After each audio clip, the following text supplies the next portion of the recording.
Hey guys, welcome back to my channel and welcome to day 21 in the series. Today I'm back with more of my own personal spooky tales, only this time the stories I'll tell you are, well, they have different themes. One of them is astral projection, another one is a sleep paralysis kind of, I guess, summation. One is a possible possession story, which is kind of cool, and one is about my third eye. Now, look, I know I sound crazy. I'm well aware of how these stories sound. But if the least you get out of all of this crazy stuff that has happened to me in my life is entertainment, that is fine by me. Unfortunately, with aging and health issues, my memory isn't nearly as strong as it once was. So these stories will be short, but I'll try to tell you everything I remember about these particular incidents. So, I was 5, maybe 6 when I astral projected for the first time. I've done it a number of times, but the first one is the only one I can really remember most of the details for. My mom, brother, and I were visiting family friends, and I was sleeping on the top floor at their house.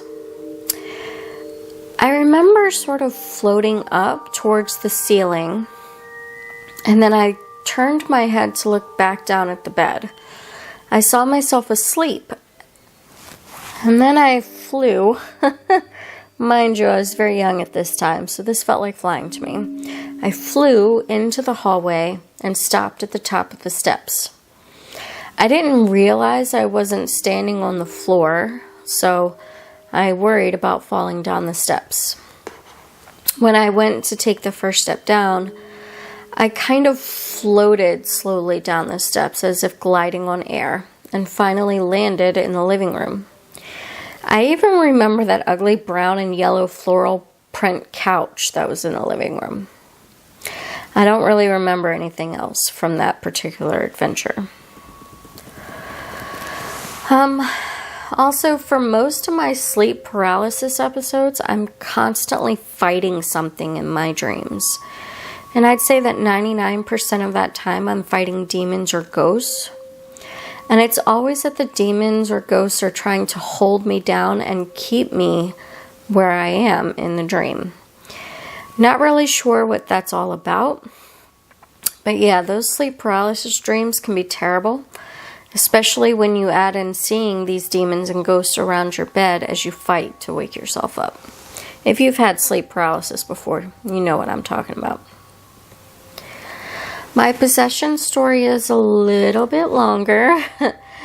During my 16th summer, I was living with my best friend at the time because we worked together, and it was just easier for us to commute to work together than trying to get separate rides. Although we slept in the same bed, we each had our own blankets and pillows. She had told me that she had been haunted ever since she was a child, which is probably one of the things that bonded us so much and made us friends. She said her particular ghost was a man who was very violent against women in his life, and he hated her. One morning after waking up, I noticed she wasn't in the bed, and her pillow and blanket were missing. I went out into the loft and found her sleeping on the couch.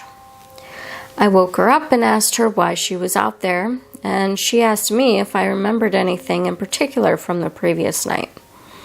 I, of course, didn't. She proceeded to show me her left wrist, which was very red, almost rubbed raw. She told me that at some point in the evening, I sat straight up in the bed, grabbed her by the wrist, and threw her out of the bed yelling at her. Apparently my words were, "Get out of my bed, bitch," in a very gravelly voice. I still don't have any recollection of this happening other than her telling me about it. She said she slept in the loft because she was scared I was being possessed by the man.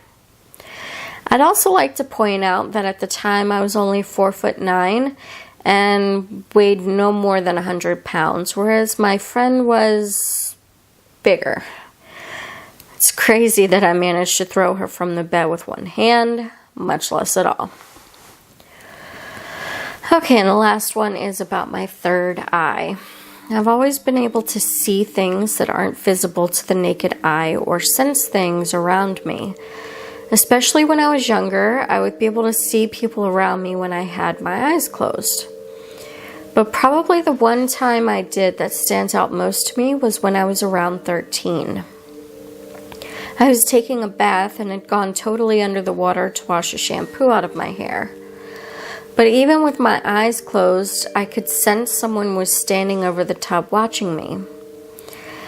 And then I could see him in my head. A tall, skinny, old man with brown overalls, a dirty white shirt, and a brown hat standing next to the tub.